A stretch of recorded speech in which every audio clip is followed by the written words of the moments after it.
Here we are. This is the Fine Art Gallery at the heart of the Shires, and we've got a large collection of my work here. Now this piece, King of the Road, this is my latest major piece. There's so much stuff going on in there. You need to come over and have a good look at that sometime and see all the stuff going on in there. And of course, if you don't already know, the urban animal stuff that I did comes from the canal networks of the UK. When I used to live on my narrowboat, I used to see ducks and geese wandering along the towpaths with the graffiti brick walls. And being a realist painter and a quirky contemporary animal painter, to combine both of those things was perfect, and it led on from there. And so, you know, why stop at ducks and geese? Do cows, do wild animals? Because I used to be an exotic wild animal painter, but I stopped doing it because I wasn't doing anything that was out of the ordinary enough. So I moved on to doing other things. I did landscapes. Most of the landscapes I did were British ones. That one there's an American scene. This is and I used to put the, and still do from time to time, something like that, the landscape with the agricultural stuff going on.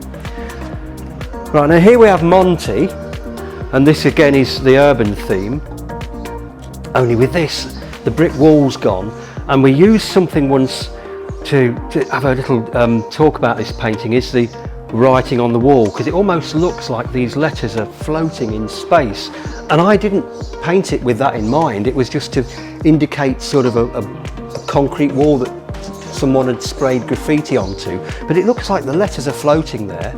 And here we have possibly one of the more traditional Charlie Duck paintings, and this comes very much from seeing the ducks on the towpaths as I was boating around, mostly Birmingham.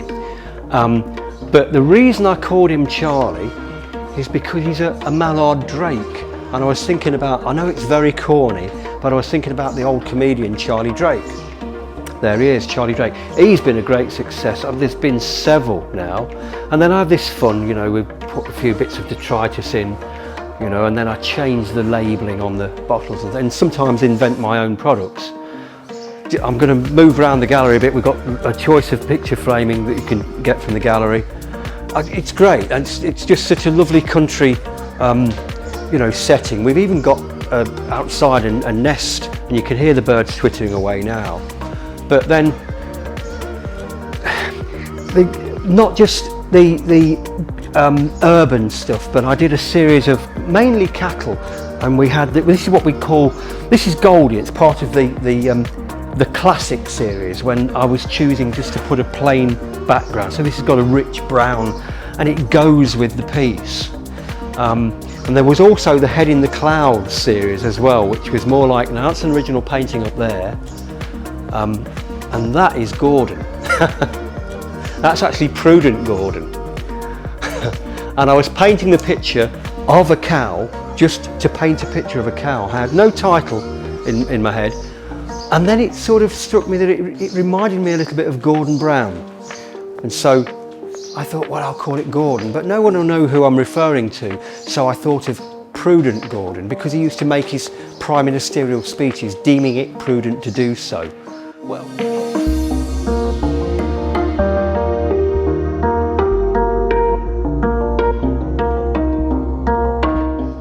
Now, yeah, there's quite a traditional Paul James landscape.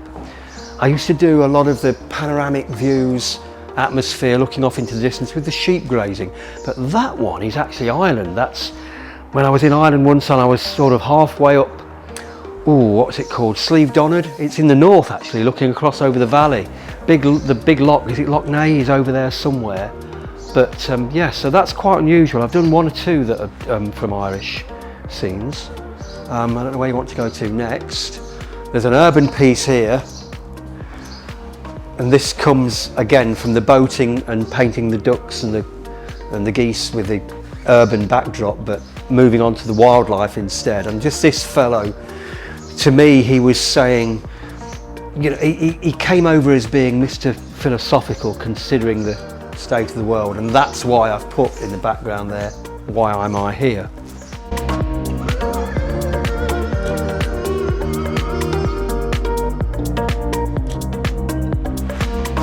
The barn owl is quite an old print that I did.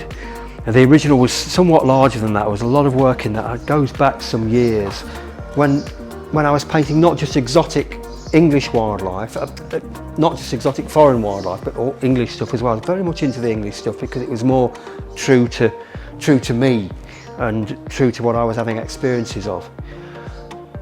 As opposed to this fella here, I don't know whether you can see okay with the table. Shall I go around this side? This fella here, the zebra crossing, this is me having a bit of fun because I was fortunate enough to have a trip to Australia, and these guys, he's an Australian, I don't know the proper name of these things, but I found a whole load of these in Australia, and they're just the kind of big wacky bird that I like to paint, a goose or a duck, but this was taking it to another level. And I thought, well, how shall I paint him?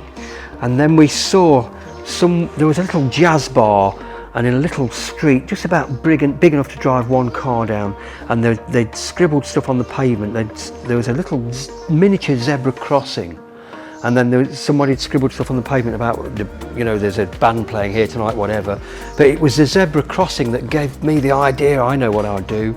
I'll put the pelican on the zebra crossing because it's sort of reminiscent of the adverts we had some years ago now when they introduced the pelican crossing. So it's me having a bit of fun with words, really. But that, I didn't necessarily intend that to happen. It's turned into a surreal type painting, goes off into the distance, but it's just the background built up and just developed, and it's just happened by accident. So what else have we got? This is, now I like this piece a lot, although it's quite unusual for me at the end of the day. There's an interesting story to this, actually, quite funny, because this was on a trip to the United States. And it had been an ambition of mine to drive across, and one time we did.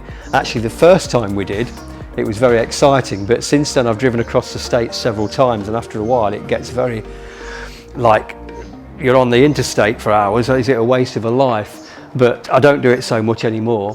But having driven across the States, we arrived in Carmel, and one very sunny day in Carmel, at the end of the day, and as you probably know, there's lots of galleries there, so I'd walk around all of the galleries. At the end of the day, we wandered down to the beach, and the temperatures, it had been beautiful. It had been sort of 75 degrees all day. And we wandered down to the beach, and there were loads of people on the beach, but nobody in the sea. And I thought, well, why isn't there anyone in the sea? So I did the very English thing, and I took my socks and shoes off and rolled my trousers up a bit and went for a paddle. And I soon found out why there was no one in the sea, because it was bloody freezing. That's why there was nobody in the sea, and my feet hurt. And I thought, well, I think I'm a pretty tough guy. I thought, go back in, you should get used to it. But no, they still have. Apparently the water comes down from Alaska or somewhere, but anyway, there you go.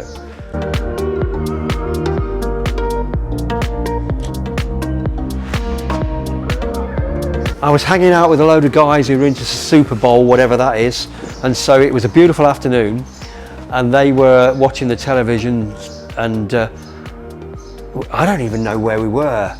I can't remember the name of the guy. He'd got a big house, a big wooden log cabin there, and I'd got the afternoon to do what I wanted, wander around in the sunshine. And I found this lake, and I found a rowing boat, so I took myself out on the lake after a while. And then a friend of mine, I realised that, I'm not in England anymore. I said, wait a minute, before I go anywhere, is there snakes? Am I going to get some nasty disease? Apparently, chiggers or something, or poison ivy, or is a cougar going to come out and jump on me?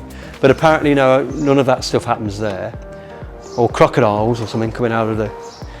But anyway, that's what I got from that. So what else can we talk about? Another small piece here. We've got a head in the clouds piece up there, Barbara, most unusual for me, because most of the head in the clouds pieces were cows. Well, I'm trying to think, there was, there's Brittany over there as well. I'll get one of the, this is a very typical head in the clouds piece. This is Hillary. Don't really know why I called her Hillary, but there it is. I like that piece a lot.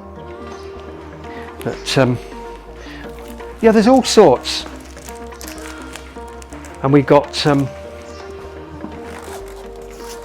did a series of greetings cards as well.